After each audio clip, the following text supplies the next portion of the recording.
Story 1. I decided to go backpacking alone in the Rockies. It was a challenge I had set for myself, to survive a whole week in the wilderness, completely on my own.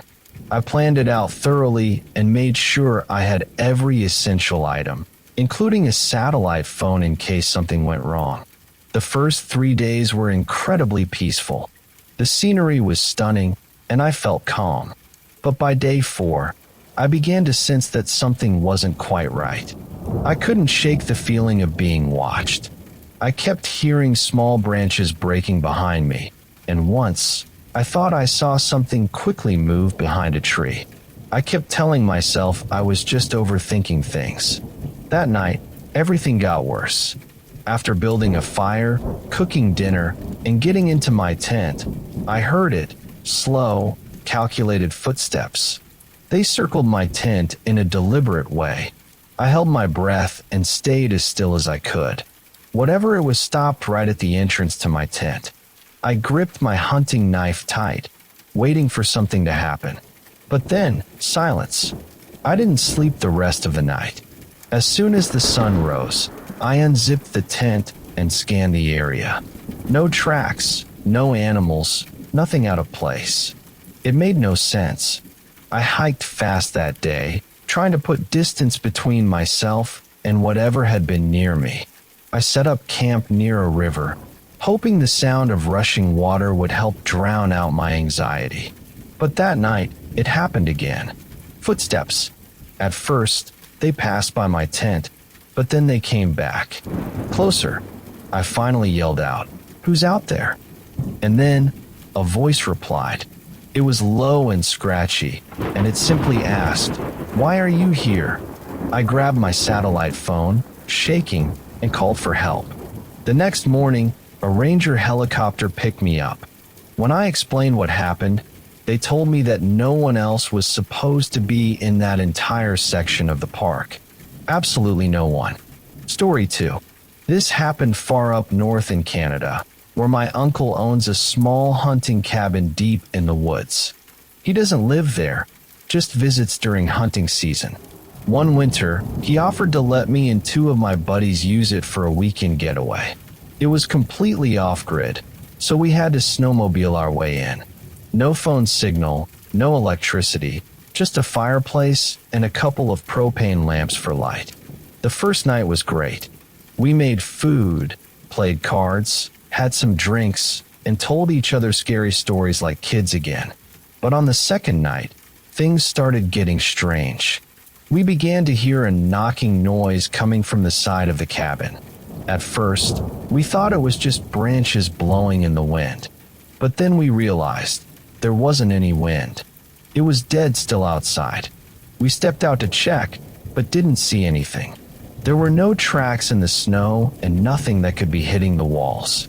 Later on, we were inside when we started hearing heavy footsteps on the roof.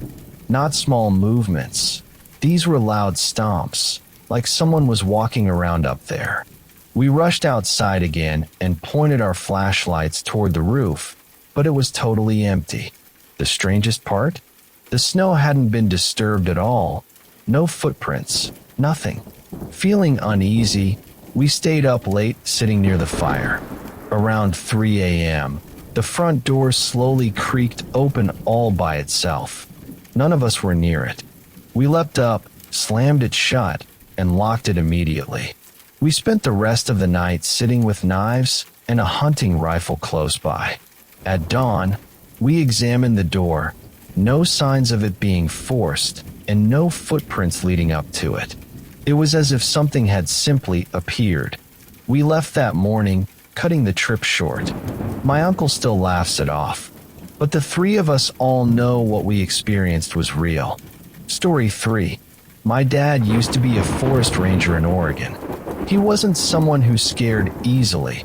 He was logical, grounded, and never believed in the paranormal. But there's one story he told me that he never could explain. Back in the late 90s, he was stationed at a fire lookout tower. It was a lonely post, just him, some basic supplies, and a 2-way radio. His job was to watch for smoke or fire from the top of the tower and check in with the station at regular intervals. One night, as he was scanning the tree line, he saw strange lights deep in the woods. They weren't from a fire. They looked like flashlights moving in a circle. He radioed in to report it, but was told no one was authorized to be in that area. As he kept watching, the lights moved in perfect formation. Then they suddenly stopped. One by one, they disappeared. Moments later, there was a knock at the lookout tower door. He grabbed his flashlight and opened it. No one was there. He stepped outside, lit up the trees, but saw nothing.